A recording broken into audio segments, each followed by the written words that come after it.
Does Smash Bros have a Donkey Kong problem? I really enjoyed making my last video about Kirby, so I wanted to approach this topic with another franchise in Smash Bros.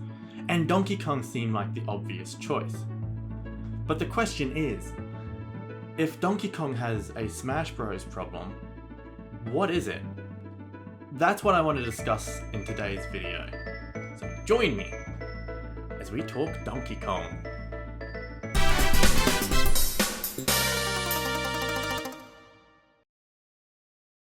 In the last video, we talked about how Sakurai would favour the Kirby games he developed over any other Kirby game. But Sakurai hasn't really got anything to do with the Donkey Kong Country series, and he certainly hasn't made any of the games for them.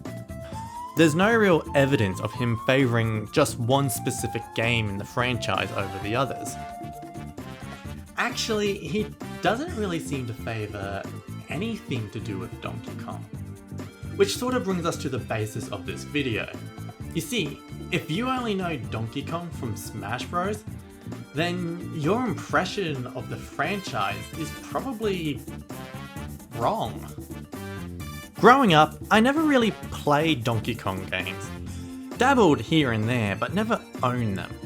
Donkey Kong was just never a character I had a lot of interest in, and I think Smash Bros was a big reason for that.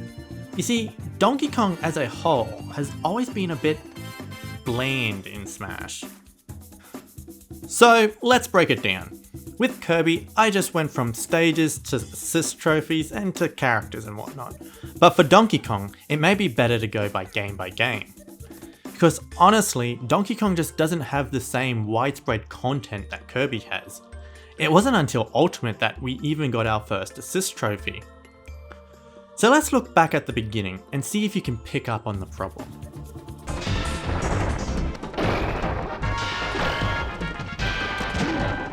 In Smash 64, as with most franchises from back then, Donkey Kong got a character and a stage. Obviously the character was Donkey Kong. Donkey Kong in Smash is all about his huge punches. An interesting tidbit is that Smash 64 came out before Donkey Kong 64. So Donkey Kong hadn't actually been playable in his own franchise since the original Donkey Kong Country. And I guess technically Donkey Kong Land. The stage introduced in this game was Congo Jungle, which is a jungle stage set at sunset. As the first DKC stage, it serves its purpose. It's visually striking and does evoke the home series. As the first stage, this is ideal. The game also introduced a recurring boss in the series, Giant Donkey Kong. This doesn't really have anything to do with Donkey Kong though, if anything it's an homage to King Kong. Donkey Kong has never really been a giant before. I think this may be a hint on how one-dimensional this franchise is often viewed as in Smash Bros. The hammer from the arcade Donkey Kong game is also introduced as an item, but I want to talk about that game later. Moving on to Melee, and things aren't that different. Congo Jungle returns from Smash 64 alongside a new stage, Congo Jungle. This stage would later be renamed Congo Falls in Smash Ultimate. This stage is set on a raging waterfall in a jungle, with DK's treehouse in the background. The thing is though, this stage isn't really based on anything. Raging rivers aren't exactly a thing in Donkey Kong, so this really makes no sense. And it's not even the only Donkey Kong stage in Melee with a raging river. This game also introduced Jungle Japes. The stage has a raging river that will drag you off stage if you fall in. The name comes from Donkey Kong 64, but aside from featuring Cranky's lab, this stage has no resemblance to that game. In fact, aesthetically, this stage is just the same as Congo Jungle, the 64 one I mean, except it features a raging river from Congo Jungle, the Melee one. I suspect the reason for this random river is because the dev team wanted to have some sort of continuity between stages here. Melee made a point to reference locations in the stages. We somewhat see this with Metroid having Brinstar and Brinstar Depths, which lends itself to the game's adventure mode, which has fights on both stages. What is Donkey Kong's role in the adventure mode? It's another giant Donkey Kong fight. Except there are 2 little DKs as well. I think this is a good way to highlight a big problem. This isn't a DK fight, this is a gorilla fight. Donkey Kong in Smash Bros isn't Donkey Kong, it's just a gorilla. You beat the 2 small gorillas, so now you have to fight the big gorilla. The gorillas live in the jungle. Heck, I wouldn't be surprised if the inspiration for these stages in Melee was actually Disney's Tarzan. The stages work just as well for that franchise as they do Donkey Kong. They also have claptrap hazards in the water. They aren't normally found in the water, but you know, crocodiles are, I guess. So, did Melee do anything good with DK? In terms of songs, we got another remix of the jungle theme. Most franchises got another remix of their main theme, and it's a good remix, so that's fine. And then we got a remix of the DK rap.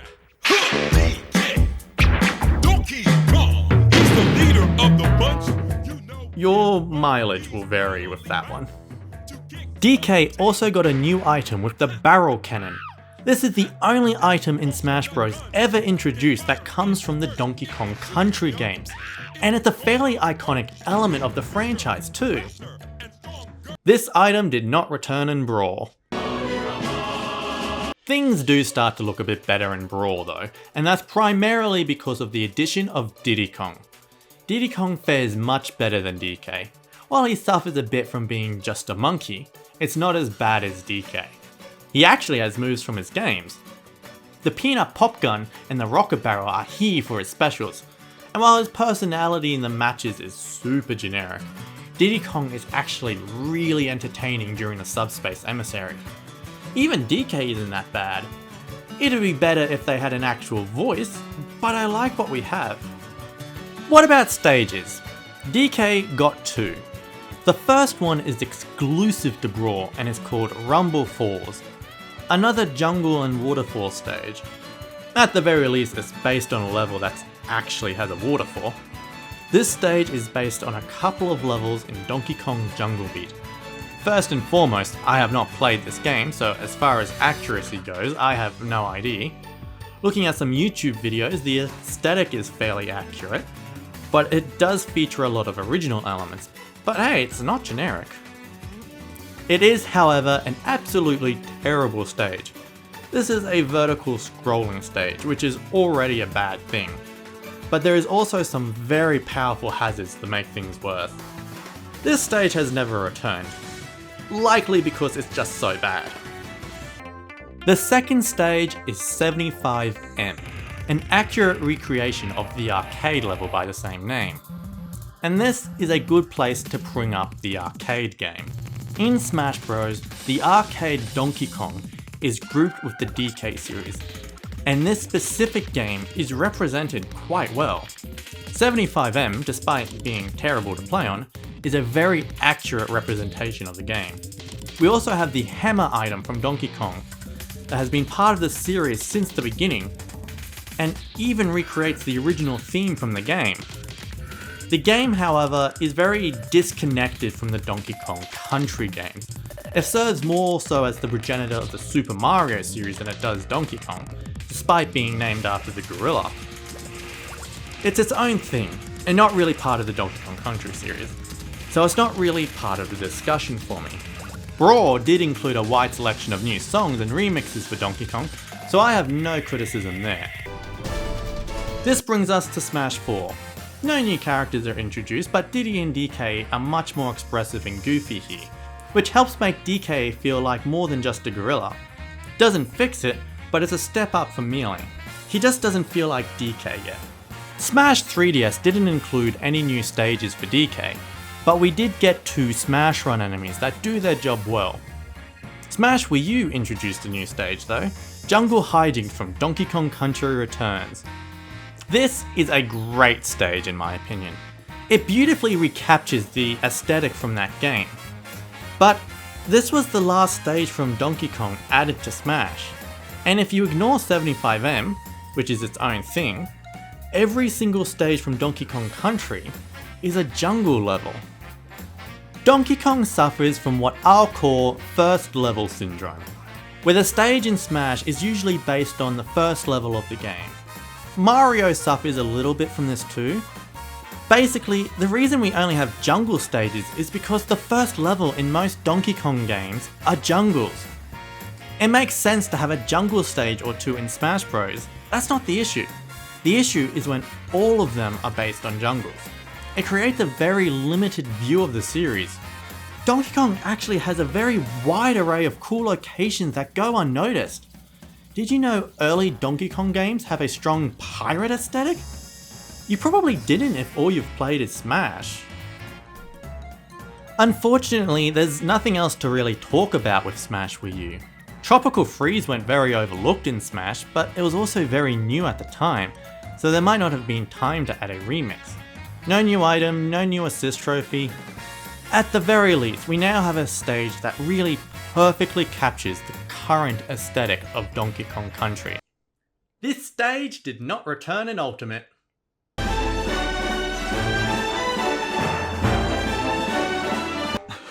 Okay, that's a little bit of a mean setup for Ultimate.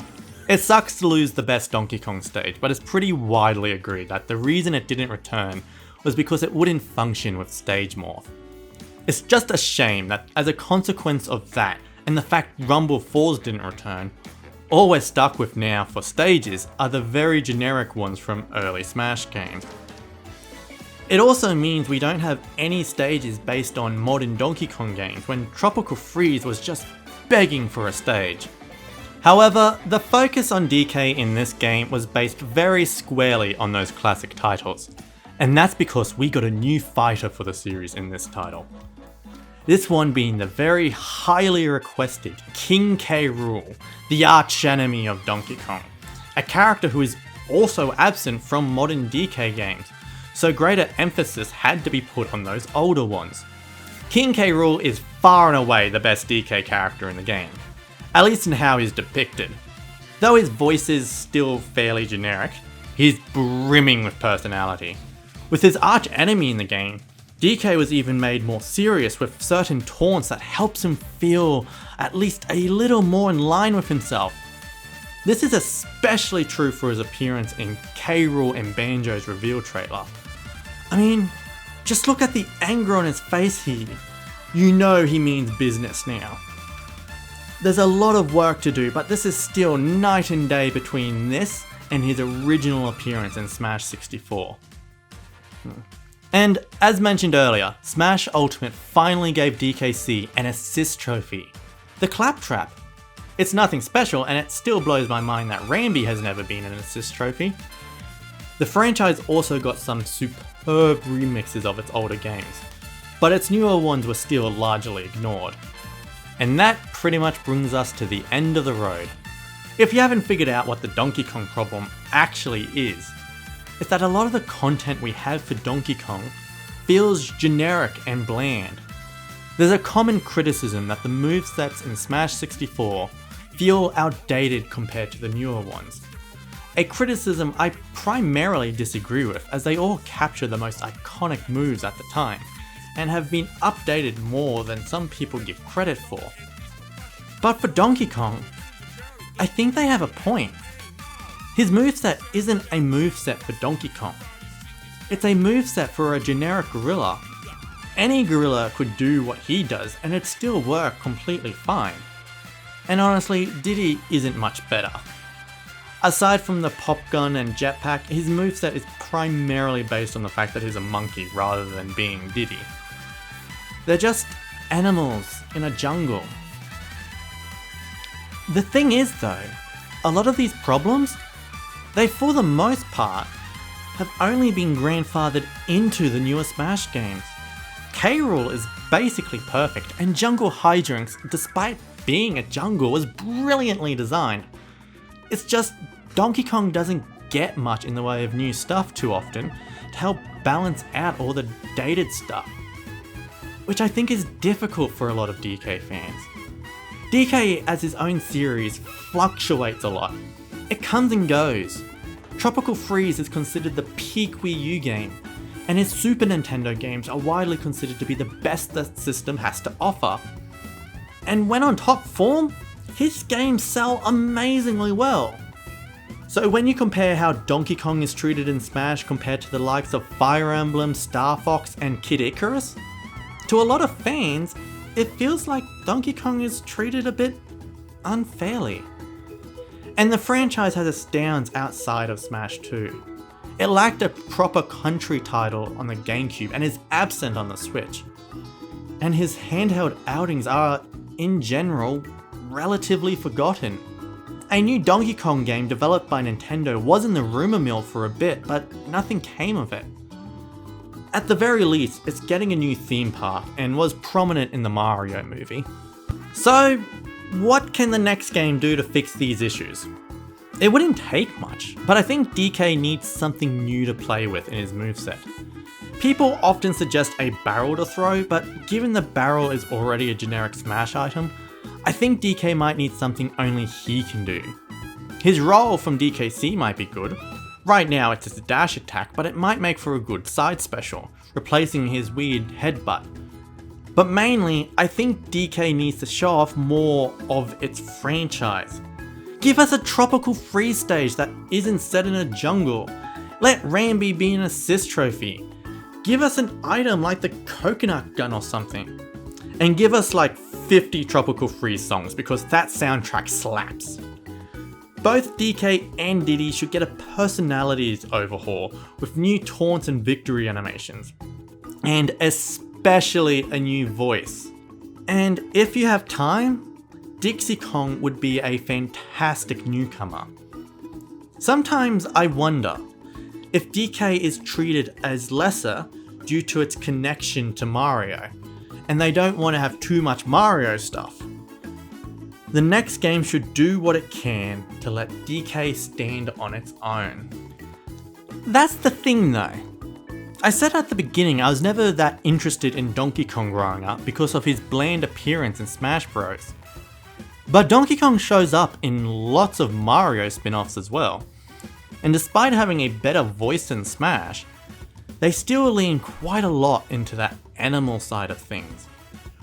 You'll rarely see DK pull out a few dance moves or Diddy his guitar. DK is basically just boiled down to a strong man in a lot of Mario games and lacks a lot of his cool factor. I think a lot of this boils down to the studio handling him. See, the entirety of the Donkey Kong Country games have been primarily handled by a team outside of Nintendo. The original Donkey Kong Country games were led by Rare, a British company, while his two modern country titles were made by Retro Studios, an American studio. And I'll even throw in Next Level Studios. Is that their game? That's not their name. I'll even throw in Next Level Games, a Canadian team who has used DK to amazing effect in Punch-Out and Mario Strikers. When DK is at his most popular and most beloved, it seems to be when an English-speaking team is working on him. Even the Mario movie, for all his Seth Rogenisms, was a solid depiction of DK. It makes me wonder, does Donkey Kong have a different perspective in Japan? Is that why his appearance in Smash is so flawed? Because they see DK different to us? Probably not. At least not to the extent we see in Smash. I actually think it's more because Nintendo still holds onto that view of him from the original arcade game, where he was just a goofy, angry ape. I have to acknowledge though, with all these different teams handling DK, inconsistencies are bound to pop up. Who is DK? Is he the strong man we see in Mario games? The cool hero from the retro games? The groovy dancer from Next Level?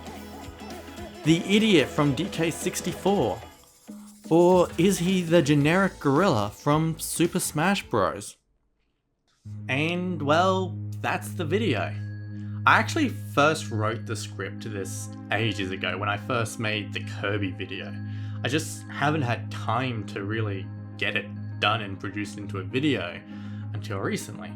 And that's because I'm finally finished with my studies. I have a diploma in screen and media now. Yay! Don't know what the next video will be.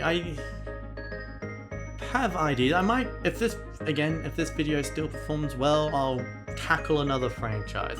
Probably something along the lines of Fire Emblem, or maybe even Mario.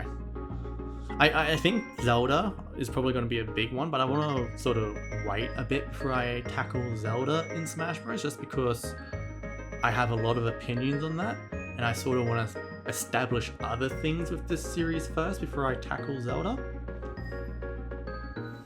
But it would be an interesting project to work on. I do have other ideas outside of this. I think I want to focus my videos on Smash Bros and Mario and that sort of thing. My most well-performing video was a Mario Kart 8 video, and I really sort of want to try and bring in that audience from that video into some of my other projects, even though, because like that's still the one that gets views. I know I shouldn't worry about that, but I do like it when my videos perform well, and I want the algorithm to bless me. And if you want the algorithm to bless me, then you can like the video and subscribe and comment below about what else you would like me to see, because I would really appreciate that. But until then, I will catch you all later. I do have a Twitch channel I sometimes use if I'm up for it. But until then, I will say bye-bye. Bye!